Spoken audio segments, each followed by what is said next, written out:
남의 비참한 얘기 들어 뭐하나 싶기도 하면서도 어디라도 말하지 않으면, 털어놓지 않으면 제가 그냥 죽겠더라고요. 매일 술에 의존해서 괴로워하는 것보다는 창피스럽더라도 한번 내 이야기를 털어놓고 싶었습니다. 그래서 오늘 큰 마음을 품고 여기 왔습니다. 저는 참 무능력한 놈입니다. 능력도 안 되면서 사업을 크게 벌렸습니다. 사람 욕심이 무섭더라고요. 조금만 더를 외치면서 자본을 끌어들였습니다. 그 결과 이렇게 쫄딱 망해버렸지요. 아내도 잃고 아이들도 잃고 다 잃었습니다. 저 같은 사람이 다시는 이 사회에 나와선 안 된다는 마음으로 이 글을 반성하며 적습니다. 이 모든 일의 시작은 자그마한 교육 사업이었습니다. 저는 결혼하면서 작은 보습학원을 차려서 운영하고 있었는데 제가 원장이었고 선생님은 둘 있는 아주 작은 공부방이었습니다. 그러다 부동산 투자의 맛을 좀 봐서 돈을 벌게 되었고 사업에도 눈을 떴는데 작은 학원을 두세 개 매입해서 소그룹 체인점처럼 규모를 키웠습니다. 손을 대는 것마다 잘 되고 실패가 없었지요. 당시 옆에서 저를 열심히 부추기고 응원해주는 친구놈이 있었습니다. 자주 만나서 사업 얘기도 하고 일 얘기하면서 골프도 치러 다니고 좋았던 시절이었지요. 친구가 종종 그랬습니다. 자식아, 너는 언젠가 기업가가 될 거야. 명호너는 감각도 있고 운도 있으니까 잘 될 거야. 야, 높은 데 올라가면 나 잊지 말아라. 그렇게 은근슬쩍 부추겨주는 말이 또 듣기 좋아서 술값도 턱턱 내고 그랬지요. 돈 벌어 어디 쓰냐고. 친구들 밥 사주고 술 사주고 사람들한테 써야지 하면서 말입니다. 제 곁에 그 친구를 비롯해서 늘 사람이 많았는데 다들 고등학교 친구들이었지요. 와이프가 빨리 집에 안 들어온다고 최근에도 남자가 돈도 크게 버는데 주위 사람들한테 잘해야지 하면서 턱턱 쓰고 다녔습니다. 아내는 남편 얼굴 보기도 힘들다고 툴툴거리면서도 명품 쇼핑, 피부과 예약, 비싼 레스토랑에 다니면서 제가 벌어오는 돈을 열심히 썼습니다. 아이들 교육도 마음껏 시킬 수 있었지요. 바이올린이며 첼로, 수영, 승마도 배우러 다녔습니다. 그렇게 돈을 써도 돈이 자꾸 들어오더라고요. 저는 홀린 듯이 사업을 키워나갔는데 나중에는 그 당시만 해도 지방에서는 찾는 사람이 별로 없던 스터디 카페까지 차렸습니다. 독서실보다 좀 더 개방감 있고 자유롭게 공부하며 커피도 마실 수 있는 공간이었는데 인기 만점이었지요. 슬슬 잘 풀리니 자만심이 생겼습니다. 나는 뭘 해도 잘 된다. 이제 눈을 더 높여서 레스토랑을 열었습니다. 치명적인 실수였습니다. 저는 학원 원장으로 시작한 사람이자 요식업 종사자가 아닌데 멋진 외관만 보고 덜컹 레스토랑을 인수하고는 제대로 운영할 줄 몰랐지요. 손님이 없었는데 유지 비용은 엄청나게 나갔습니다. 식재료 수지도 맞출 줄 모르는 놈이 최고급 식자재만 쓴다고 무리했던 탓이었지요. 게다가 인테리어 비용만 어마어마하게 들었고 요리도 잘 모르면서 장비는 최고급으로 맞췄습니다. 우리 주방장이 잠시 좋아하는가 싶더니 이내 밀린 월급을 달라고 인상을 쓰기 시작했지요. 안 좋은 일이 터지기 시작하면 악재가 연달아 온다 하던가요? 주방장이 월급 안 주면 고소하겠다고 하자마자 딱 일주일 뒤에 주식이 내려앉았습니다. 저도 제정신이 아니었던 것이 원금을 복구해보겠다고 이거저거 손대다 원금도 다 까먹고 빚을 2억 정도 졌습니다. 마음의 평정을 잃으니 주식도 노름이나 다름없더군요. 한강에 가야 되나? 가서 그냥 죽어야 되나? 온갖 생각을 다 했습니다. 집에 들어갈 면목이 없더라고요. 아내는 자신이 누리던 것들을 손에서 놓기 힘들어했습니다. 머리서부터 발끝까지 관리해주는 VIP 피부샵, 백화점 명품관, 아이들의 값비싼 고액 과외, 주기별로 사들이는 명품백과 액세서리들, 세대나 있는 외제차. 사실 물질적인 것들도 그렇지만 가장 아내를 화나게 했던 건 자신을 비참하게 만들었다는 것이었습니다. 자존심이 중요한 사람인데 빈궁한 티가 드러나기 시작하면 주변 사람들이 자기를 깔볼 거라고요. 매일같이 부부간의 다툼이 일어났고 아내는 매일 모진 화살을 쏟아냈습니다. 이럴 거면 처음부터 무능하던가, 잘하다가 삐끗한 놈이 더 나쁘다며 본인도 본인이지만 아이들 체면은 생각 안 하냐부터 시작해서 애들이 기껏 힘들게 들어간 사립처에서 무시받을 거라고 저를 한계까지 몰아붙이곤 했죠. 집안의 물건을 팔아도 모자랄 판에 늘 화려한 손톱을 번쩍거리면서. 그렇지만 어떡하겠습니까? 제가 죄인이니까 그저 꾹 눌러 참았습니다. 인간 이상의 모욕을 당한다는 느낌이 들 때도 있었지만 그래도 참았지요.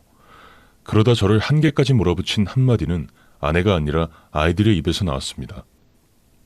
아빠 싫어. 아빠 때문에 우리 집 망했어.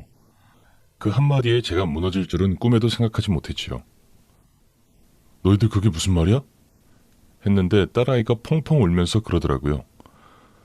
아빠, 민서가 우리 집 이제 거지라고 친구들 앞에서 소문 다 냈어. 다 아빠 때문이야. 아들은 아예 울면서 내가 좋아하는 승마 아빠 때문에 그만둬야 하잖아. 진짜 짜증나. 왜 그런 실수를 해? 하고 발버둥을 치며 난동을 부리다 제 방으로 쾅 들어가 버리기도 했고요. 자식 있는 부모님들은 아실 겁니다. 아내에게 모진 말을 듣는 거, 배우자랑 싸우는 거, 피차 어른이니 솔직히 아무래도 괜찮았습니다. 근데요, 내가 내 새끼한테 그런 말을 들으니 딱 미치겠더라고요. 죽고 싶더라고요. 얼마 전까지 아빠 목을 끌어안고 아빠 사랑해, 아빠 내 거야 외치던 자식들이 아빠가 돈 없다고 하니 거지 새끼라고 돌아서는 마음. 얼마나 비참한지 모릅니다. 갑자기 온몸에 힘이 쭉 빠지더군요. 아내는 아이들을 나무라지도 않고 팔짱을 끼고 기대에 앉아서 저를 가만히 보고 있더군요. 그러던 어느 날 며칠이 지나지 않았을 때였습니다. 아내가 갑자기 맛있는 저녁을 차려놨더군요. 처음 있는 일이었습니다.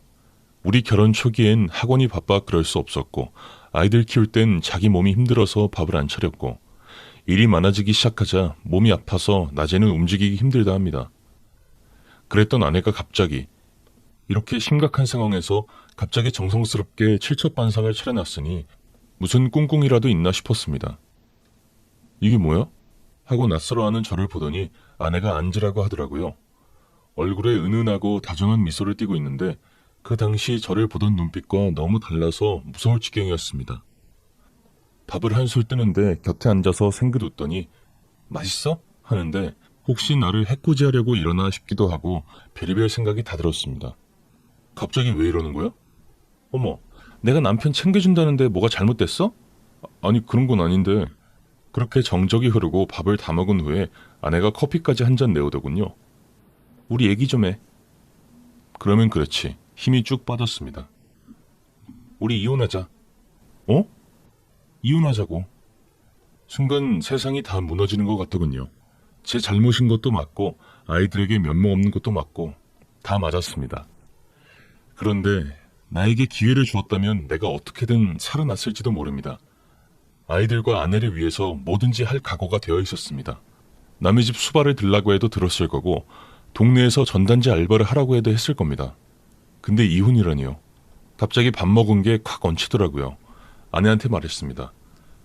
여보, 이혼은 안 될 것 같아. 애들도 있고 내가 어떻게 해서든 막노동을 해서라도 다 갚아볼게. 제발 나한테 시간을 조금만 줘. 개인회생하고 파산 신청이라도 하고 자기한테 미안하지만 우리 갖고 있는 땅이랑 별장하고 이거저거 좀 팔고 그러면. 아내에게서 돌아오는 대답은 냉정했습니다. 미안한데 나 그거 못 견디겠어. 무슨 말이야? 내 거 못 내놓겠다고. 당신이 진 빚 갚자고 내 몫까지 내놓을 수가 없어. 난 내 명의로 되어 있는 거 지키고 싶어. 그래서 이혼하자고 하는 거고. 말문이 막혔습니다. 네, 이론적으로는 아내 말이 맞죠. 제가 잘못한 거 맞죠. 제가 죄인이고 제가 죽일 놈인 거 맞죠. 그런데 이건 가정이지 않습니까?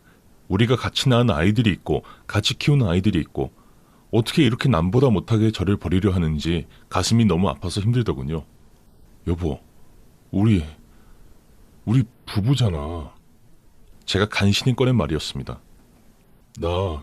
그래, 내가 밖에서 술도 많이 마시고 부부간에 데이트 몇 번 못하고 당신을 외롭게 했던 것 같아 미안해. 그런데 그래다 주말이면 밥도 하고 여름 휴가는 무슨 일이 있어도 일주일씩 내서 우리나라 최고 콘도 호텔 다 돌면서 당신 재밌게 해주고 아이들 학원비며 당신 피부과 미용비 명품값 다 내가 냈는데 근데 이렇게 한순간에 돌아설 수 있어? 난 당신한테 뭐였어? 아내는 눈 하나도 깜짝하지 않더라고요. 뭔가 착각하나 본데 현재가 중요한 거야.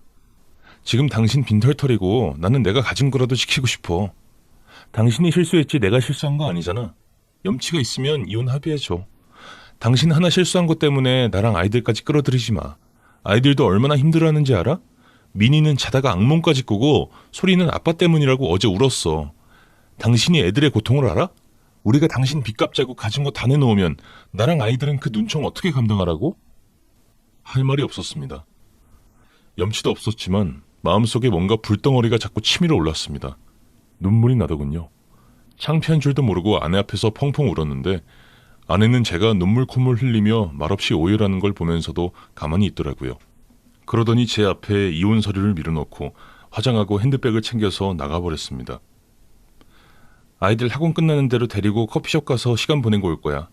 그 사이 마음 정리하고 세수도 하고 그래. 텅 빈 집안에 남겨져 있으니 다 끝났다는 생각이 들었습니다. 절벽 끝으로 밀어내는 기분이더군요. 어찌나 마음이 무너져 내리는지 그냥 서류랑 짐을 챙겨 들고 그 길로 나갔습니다. 친구놈에게 갔죠. 친구놈이 눈이 휘둥그레져서 저를 보더니 아니 무슨 일이야? 하더라고요. 친구놈은 일찍이 이혼하고 원룸에서 혼자 살고 있었는데 그냥 그 친구에게 가면 좀 마음이 편해질 것 같았습니다. 그날 친구와 밤을 새면서 소주를 괴짝으로 먹었습니다. 이제 다 끝났다. 내 인생 종쳤다. 그런 생각만 들었죠. 좌절하는 저를 보고 한숨만 푹푹 쉬던 친구는 몇 시간이 지나서야 저를 붙들고 설득을 시작했습니다. 얌마 나도 그랬어. 나도 10년 전에 어린 피부치 떼고 이혼할 때 딱 죽고 싶더라. 아이 엄마는 바람피워 집에 들어오지도 않지. 법원에서는 그런 것도 엄마라고 갓난쟁이한테는 엄마가 필요하다면서 유책 배우자인데도 엄마 손을 들어주지. 결국 애는 엄마가 데려가고 나는 뭐가 남았냐? 와이프가 바람핀 거, 아이 뺏긴 거, 사업도 말아먹고. 야 그래도 나를 봐봐. 다 결국 일어섰잖아. 너도 임마 지금이 인생의 암흑기인 것 같지만 긴 터널을 지나고 보면 다 위안이 될 거야. 언젠가는 이 시절을 돌아보면서 이때의 절망이 나를 키웠다 뭐 그런 말을 할 수 있을 거라고. 어? 친구의 진심 어린 위안이 그나마 저를 죽지 않고 견디게 해주었습니다. 그 후로 일주일을 친구 집에서 보냈지요. 이혼 서류에는 사인을 해서 퀵으로 보내주고요. 두 사람이 서로 합의가 된 상태에선 정말 모든 것이 수월하더군요. 번갯불 콩 볶듯이 허망하게 결혼 생활이 조각나 버렸습니다. 당연하게도 친구는 엄마가 가지게 되었고 저는 정말 아무것도 가진 것 없이 빚이 가득한 돌싱남이 되어버렸어요. 친구 집에서 3주째 아무것도 못하고 기생하고 있다 보니 이제 더 이상 안 되겠다 싶었습니다. 날 버린 아내가 보란듯이 일어서야겠다 싶었습니다. 염치가 없었지만 거짓골로 여동생네를 찾아갔습니다. 매제가 제 꼴을 보고 너무 놀라서 가게 문도 닫고 술상을 내오더군요. 이제 너무 울어서 더 나올 눈물도 없었습니다. 덤덤하게 이혼했다 말하고 염치 없지만 좀 도와달라고 했지요. 매제가 큰 공장을 하는데 거기 막일이라도 좋으니까 자리를 좀 달라고 했습니다. 일단 다가오는 이자 납입일부터 지켜야 해서 매형이 너무 당황스러워하면서 아니 어떻게 형님한테 그런 일을 드리냐고. 일은 원래 형님이 하시던 학원 강사 일을 하시는 게 맞는 것 같고 일단 급한 불부터 꺼보자고 하더군요. 그러더니 그 자리에서 정말 묻지도 따지지도 않고 저한테 거액을 융통해 줬습니다. 매제가 그렇게 돈이 많은 줄은 몰랐던 터라 몹시 놀랐는데 매제가 최근에 해외랑 거래를 트고 나서 공장이 꽤 잘 되고 있다고 걱정 말라고 저를 자꾸 안심시키는 겁니다. 아 형님 얼굴이 이게 뭡니까? 가서 고기 좀 드셔야겠어요. 매제가 저를 질질 끌고 가서 고기도 먹이고 영양제도 하나 사서 손에 쥐어주더군요. 결혼할 때 매제가 너무 무르고 남자답지 못한 것 같다고 속으로 별로 좋아하지 않았었는데 어찌나 미안하던지요. 형님, 행여나 나쁜 생각하지 마시고 언제든지 전화하시고 언제든지 와서 편하게 쉬다 가십시오. 아무 걱정하지 말고요. 다 잘 될 거고 형님 제가 힘드는 데까지 도와드릴 테니까 아무런 걱정하지 마세요. 우리 가족이잖아요. 우린 가족이라는 말에 그만 참고 있던 눈물이 터져 나왔습니다. 나와 함께 수년을 함께 살았던 우리 와이프에게는 들을 수 없었던 그 말이 어찌나 사무치는지. 길바닥에서 그대로 주저앉아서 한참을 울고불고 험한 꼴을 다 보였지 뭡니까. 매제는 저를 꽉 안아주면서 형수님도 참 어쩜 그러냐고 꼭 돌려받을 거라고 저를 위로해 주더군요. 그날은 매제와 술을 많이 마셨던 탓에 여동생 집에서 하루 잤습니다. 다음날 아침에 여동생과 매제 앞에서 얘기를 했죠. 얘들아, 내가 언제까지 이렇게 신세를 지고 있을 수는 없고 일단은 방을 하나 얻어서 어떻게든 지내고 있을 테니까 너무 걱정 말고. 매제한테 고맙다. 너희들한테 정말 면목이 없다. 어떻게든 꼭 내가 일어서서 이 은혜 다 갚고 살게. 정말 고맙다. 매제가 정말 괜찮겠냐고 몇 차례나 물었지만 저는 고개를 끄덕였습니다. 그날 우리 매제가 형님, 우린 가족이잖아요. 라고 말해줬을 때 제 마음속에 있던 벼랑 끝에 몰렸던 마음이 갑자기 편안해지더라고요. 아내와 아이들에게도 버림받은 나를 받아주고 일으켜주는 가족이 있다는 것에 고마운 마음, 실망시키지 않겠다는 다짐, 이런 것들이 저를 다시 붙들어 세웠습니다. 다음날 집을 나서는 저에게 매제가 손을 꽉 잡아주면서 다시 한번 힘주어 말하더군요. 형님, 가족은 그렇게 쉽게 버릴 수 있는 게 아니라고 생각합니다. 사람이 살다 보면 뜻대로 풀리지 않을 때도 있고 실수를 할 때도 있고 그럴 때 가족이 아니면 누가 곁을 지켜주겠습니까? 형님, 저는 정말 괜찮으니까 형님을 정말 좋아하고 제 친형님처럼 생각하고 모시니까 일주일에 한 번씩 꼭 놀러 오십시오. 매제 진짜 내가 면목이 없다. 반드시 잘해서 일어설게. 남은 인생을 매제한테 빚진 기분이야. 고마워. 그렇게 회복의 시간이 찾아왔습니다. 저는 아주 작은 원룸을 하나 얻고 다시 보습학원 강사 일을 구하러 다녔습니다. 예전처럼 큰 대형 학원의 입시 강사는 할 수 없겠다 싶어 작은 학원 위주로 면접을 보러 다녔는데 잘 안 되더군요. 나이도 많고 현업을 떠난 지 오래되었는데 잘 하겠느냐는 시선들이 많았습니다. 결국 구직을 하면서 조금이라도 벌기 위해서 건물 청소를 했습니다. 제가 사는 원룸 인근의 여러 건물을 청소하는 일이었지요. 원룸 청소도 했지만 그 중에는 고급 오피스텔 청소도 들어있었습니다. 주로 혼자 사는 싱글 직장인들이 사는 오피스텔이었죠. 청소 카트를 밀며 거기 로비를 왔다 갔다 하다 보면 예전에 잘 나가던 시절 생각도 나고 아내와 연애할 때 이런 고급 오피스텔에서 둘이 와인을 기울이며 결혼을 약속했던 시간도 기억나고 다 지나간 헛꿈이라 생각하면서도 가끔 추억에 젖어들게 되더군요. 그러던 어느 날이었습니다. 제가 거기 건물 청소를 하고 있는데 낯익은 얼굴이 지나가더군요. 아니, 김 선생 아니야? 김 선생, 이게 누구야? 왜 여기서 이러고 있어? 미화원 옷을 입고 청소 카트를 밀고 있는 저를 보고 그분은 몹시 당황스러워 하셨지요. 제가 예전에 잠깐 다녔던 학원의 원장님이었습니다. 약간 떠벌리기 좋아하는 성격이셨다는 것 외에는 인품도 괜찮고 나름 좋은 상사였지요. 당시 제가 그 학원에서부터 점점 인기를 얻기 시작하고 다른 학원으로 스카우트 되어 가면서 그 학원을 떠났었던 기억이 났습니다. 아니, 김 선생 어쩌다가... 차마 말을 잇지 못하고 저를 바라보시는 그분 앞에서 마음이 한없이 작아졌지만 그간의 사정을 소상히 말씀드렸지요. 실은 학원 강의를 그만두고 교육사업에 뛰어들었고 점점 다른 사업에도 맛을 들였다가 결국은 이렇게 되었다고. 원장님은 저를 안타깝게 한참 바라보시며 이야기를 들어보시더니 그래 하고 어깨를 톡톡 토닥여 주셨습니다. 그렇게 그분과 헤어지나 싶었지요. 그런데 며칠 뒤 생각지도 못했던 새로운 기회가 찾아왔습니다. 며칠 뒤에도 어김없이 그 건물 청소를 하고 있는데 제 앞에 원장님이 다시 나타나셨습니다. 이봐, 김 선생. 아유, 저희 집 김 선생 아니라니까요. 아니, 한 번 선생님이면 계속 선생이지. 김 선생 정도 실력이면 지금 어지간한 현역보다 훨씬 잘하잖아. 그래서 말인데 원장님은 거부할 수 없는 기회를 저에게 주셨습니다. 스카우트라고 생각하고 학원에 다시 나와달라는 것이었는데요.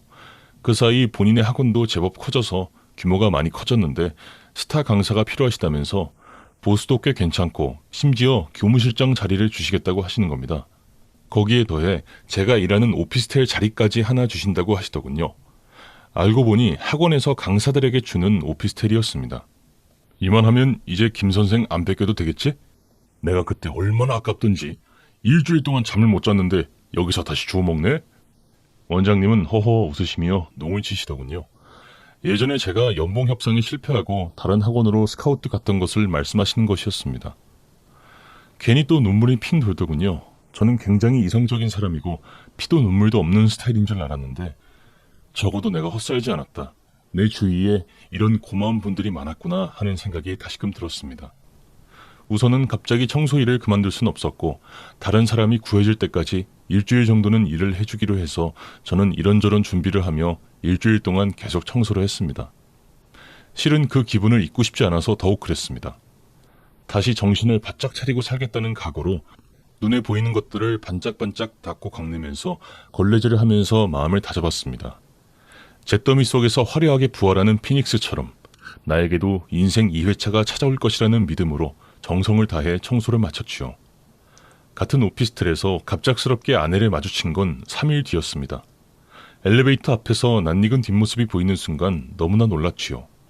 원래 살던 동네에서 크게 벗어난 것은 아니니 그럴 수 있다 치면서도 그래도 하필 또 이 건물에서 만난다는 것에 운명이 참 짓궂다는 생각이 들더군요.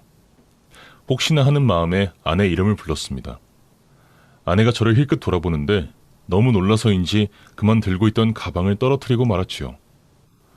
가방 안에 들어있던 화장품이며 소지품이 엉망진창으로 로비에 떨어지고 아내는 얼굴이 새빨개져서 떨어진 물건들을 되는 대로 마구 주워넣고는 허둥지둥 엘리베이터에 타고 올라갔습니다.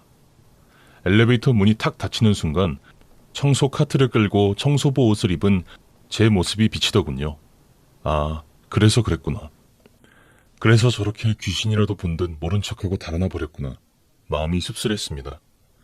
글쎄 아내가 저에게 그렇게 큰 상처를 주었으면서도 저는 아내에게 말하고 싶었거든요. 나 취직했다고. 번듯한 학원 강사로. 오피스텔 하나 받고 다시 처음으로 돌아간다고. 그 순간 옆에 있던 어떤 아저씨가 저를 툭 건드려서 멍한 상태에서 정신이 퍼뜩 들었습니다. 아저씨, 저기 아까 여자분이 이거 흘리고 가신 것 같은데요? 하면서 저에게 핸드폰을 쥐어주더군요. 와이프가 흘리고 간 핸드폰이었습니다. 경비실에 맡겨야 될 것 같은데요?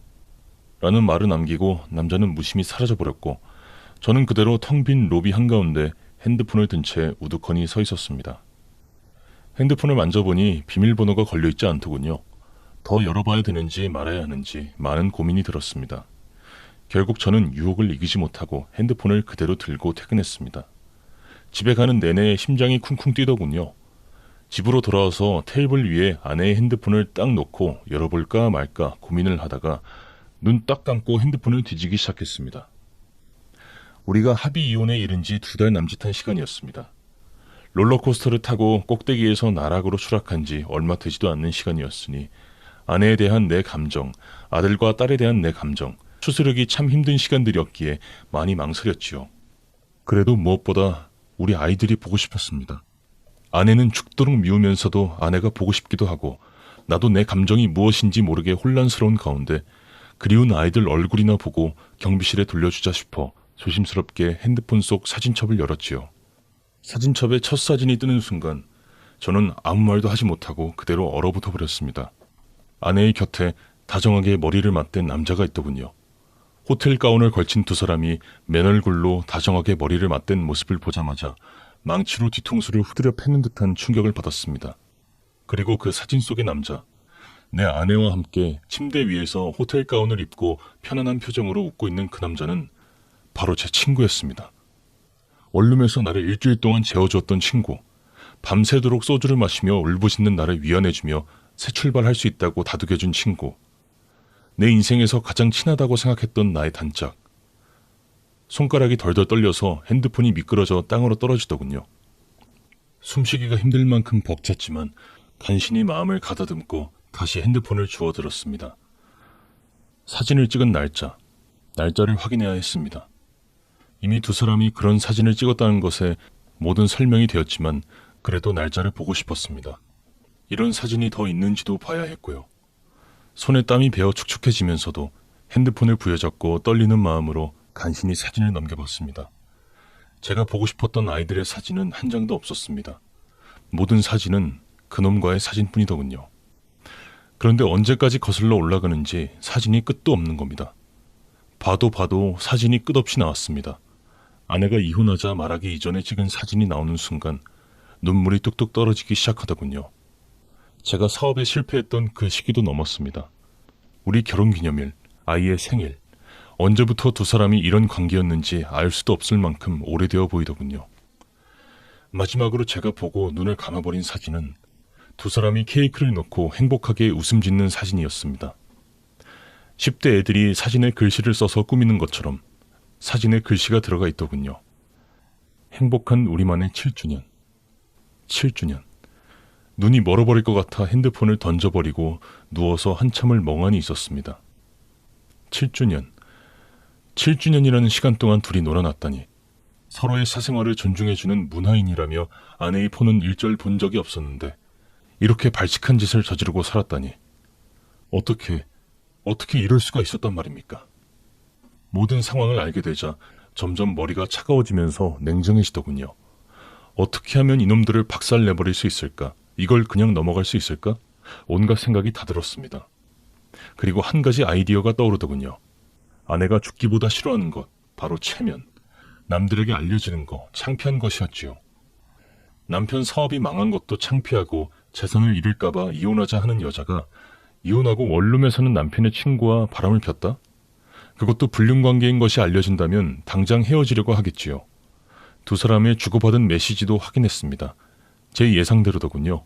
메시지 내용을 쭉 읽어보니 친구놈은 이제 이혼했으니 당신과 함께 살고 싶다고 조르고 있고 아내는 아직 때가 아니라며 차일피일 미루는 듯 하더군요. 이제 합의 이혼하여 남남이 된 마당에 고소도 불가능하겠고 저는 저만의 방식으로 복수하기로 결심했습니다.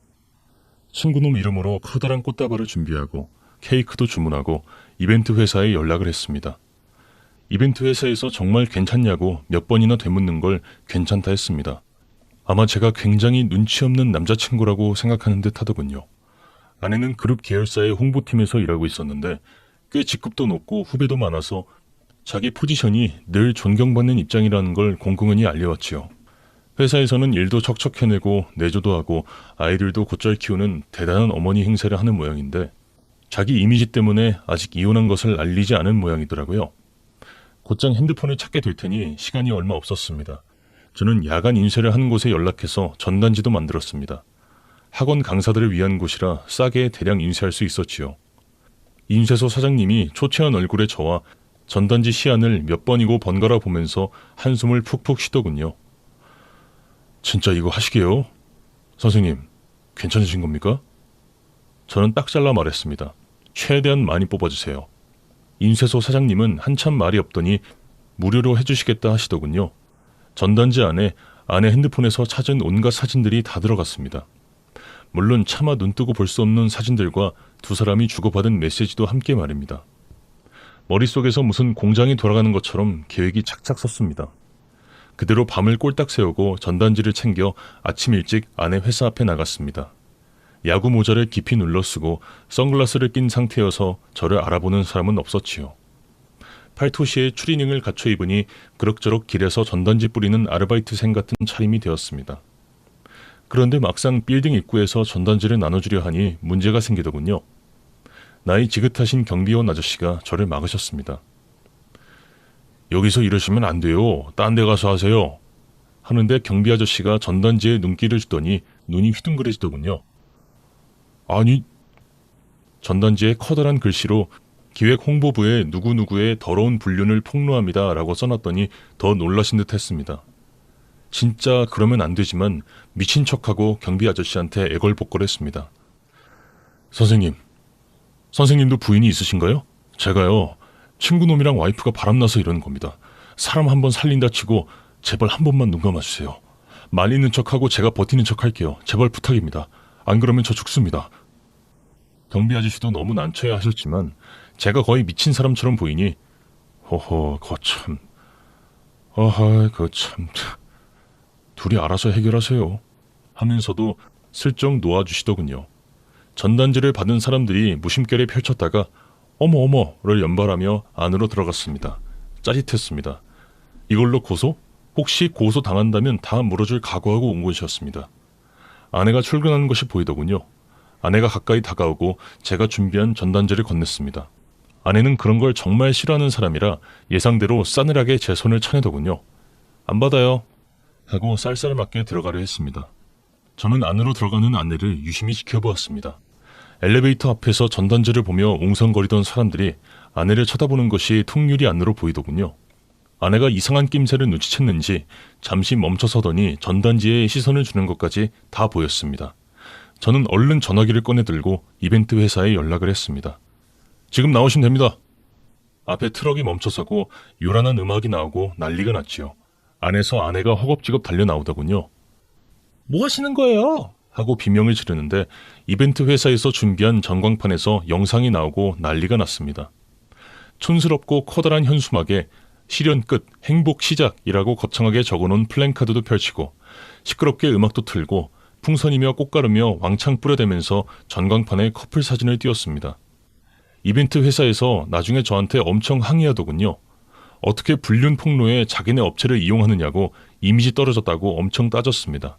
그래서 돈을 더 물어줘야 했지요. 아무튼 그 당시에는 요란스러운 커플 이벤트를 펼치고 있으니 아내가 얼굴이 백지장처럼 질리더군요. 옆에서 그대로 지켜보는 기분이 참 쏠쏠하더군요. 뭐 하시는 거예요? 그만하세요! 하고 팔을 떠니까 이벤트 회사에서도 당황했는지 전광판을 서둘러 끄고 철수했지만 그래도 타격을 주긴 충분했습니다. 사람들은 자기를 싸늘한 시선으로 바라보고 있지. 전단지는 여기저기 흩어져 있지. 아내가 땅에 흩어진 전단지를 주워서 천천히 제대로 읽어보더니 울먹이면서 주저앉았습니다. 저는 조용히 자리를 떴습니다. 얼굴을 드러내봐야 개싸움밖에 안 될 거고 그냥 이만하면 됐다 싶어서 조용히 빠져나왔지요. 그러고는 바로 친구놈 일터로 찾아갔습니다. 문을 거의 박차고 들어가서 이 개자식 나와! 했는데 짐작이 갔는지 거의 굴러서 기어나오더군요. 제 얼굴만 봐도 알았을 겁니다. 네가 어떻게 이래? 하고 따져 물으니 울먹이면서 죽을 죄를 지었다. 근데 사랑해서 어쩔 수 없었어. 이딴 소리를 짓거리는데 그냥 주먹부터 날아가더군요. 사랑이라는 말이 나와? 너도 임마 모자란 놈이야. 걔가 너를 사랑할 것 같아? 남편이 사업 망했다고 갖다 버리는 여자가 너를 사랑할 것 같냐? 친구놈 하는 말이 가관이었습니다. 나를 안 좋아한다고 해도 상관없어. 그냥 내가 헌신적으로 사랑하는 거지. 나는 아무것도 안 바래. 진짜 모자란 놈 소리가 절로 나오더군요. 너는 네 마누라가 바람나서 이혼해놓고 다른 집 가정을 파탄낼 수 있어? 그거밖에 안 되는 놈이었냐? 미안하다. 내가 할 말이 없다. 저 학창시절 유도했던 사람입니다. 국가대표 문턱까지 갔다가 부상으로 그만뒀습니다. 시계부터 풀고 미리 돈을 입에 물려놓고 때렸습니다. 막 눈이 돌아가서 두들겨 패는데 직원들이 우르르 나와서 말리고 난리가 났습니다. 더 때렸다가는 큰일 나겠다 싶었는지 그만하세요. 그러다 사람 죽어요. 하고 누군가 막 소리를 지르더군요. 딱 죽기 직전까지만 때렸고요. 피떡이 되어서 드러누워 있는데 아내 핸드폰은 그놈한테 던져줬습니다. 나오기 전에 머리채를 붙들고 고소하면 그때는 죽인다 했더니 벌벌 떨면서 잘못했다고 울면서 빌더군요. 미친놈. 그렇게 제 복수는 끝이 났습니다. 복수가 다 끝나니 후련할 줄 알았는데 글쎄요. 집으로 돌아오는데 손등은 피가 묻어 난리가 나 있고 거울 속에 저를 보니 꼭 얼굴이 괴물 같아 보이더군요. 이야, 진짜 사업도 망하고 여자 때문에 인생이 갈 때까지 갔구나 싶었습니다. 근데 참 이상하지요? 그날은 집에 돌아와서 푹 잤습니다. 매번 악몽에 시달리고 괴로워하며 지냈는데 마음에 뭔가 후련함이 느껴졌습니다. 모든 일이 너무 빠르게 휘몰아치고 극한으로 치닫는 날들이었는데 이제 다 끝났다. 진짜 끝났다. 이제 앞만 보고 가자 싶은 생각이 들었습니다. 다음 날부턴 아무 일 없이 먹고 자고 지냈습니다. 학원에서 쓸 준비물을 구입하고 교재 연구를 하고 강의 나가서 입을 옷을 맞추고 다시 내 인생을 산다, 내 삶을 산다는 생각에 새 출발하는 기분이 들더군요. 이혼 과정에서 지난 2달 동안 술에 많이 의존하고 담배도 2갑씩 피웠는데 술 생각도 나지 않고 담배도 안 피웠습니다. 하루 24시간을 48시간처럼 쓰면서 예전에 쌩쌩했던 강사 시절로 돌아가기 위해 최대한 정신을 집중했지요. 첫 강의가 끝나고 나니 원장님이 놀라서 찾아오셨더라고요. 강사들 다들 긴장해야겠다고 그동안 사업하면서 오래 쉬었다더니 예전보다 더 잘하는 것 같다고 칭찬을 엄청 해주셨습니다. 김 선생, 그동안 마음고생했던 거 그 에너지를 다 강의로 쏟아 넣어. 이제 인생 다시 필 거야. 사람 한순간이다. 원장님 위로를 받다 보니 자신감이 생겼습니다. 한 달이 더 지나자 제 얼굴이 학원 옆에 제일 큰 현수막으로 붙었습니다. 강의가 계속 들어오고 수강 경쟁률이 가장 치열해졌습니다. 월급과 성과급을 받고 오피스텔은 가장 큰 평수로 옮기게 되었습니다. 이제 좀 제 폼을 찾은 것 같은 생각에 뿌듯했습니다. 아내가 어떻게 지내는지, 친구가 어떻게 지내는지 궁금하지 않아도 주변 지인들을 통해서 자꾸만 바람결에 소식이 들어오더군요. 뭐 예상했지만 아내는 꽤 고생했던 모양입니다. 번화가 한가운데 있는 회사에서 그 난리가 났으니 당장 윗선에 불려갔던 건 물론이고 권고사직을 당했다 하더군요. 일단 다른 건 다 떠나서 본인이 창피당하는 걸 죽기보다 싫어하는 사람이니 그 자존심이 얼마나 망가졌을까 싶었습니다. 범인이 나라는 걸 뻔히 알았을 텐데 한 번도 연락이 없었던 걸 보면 꽤나 타격이 컸던 게지요. 주변에도 소문이 쫙 나서 재취업도 번번이 실패했고 동종업계에는 들어가지 못하고 어디 지방에 내려가서 백화점 기획실에서 근무한다 하더군요. 명품을 사랑하는 그녀답게 알맞은 직장이라고 생각했는데 글쎄요. 그 성질 버리지 못했는지 직장 내 갑질 문제가 터져서 지금은 다른 일을 구한다고 했습니다. 친구놈은 내 아내를 꽤 진지하게 생각했던 모양입니다. 정작 아내는 잠자리 동료 정도로 생각했던 모양이고요.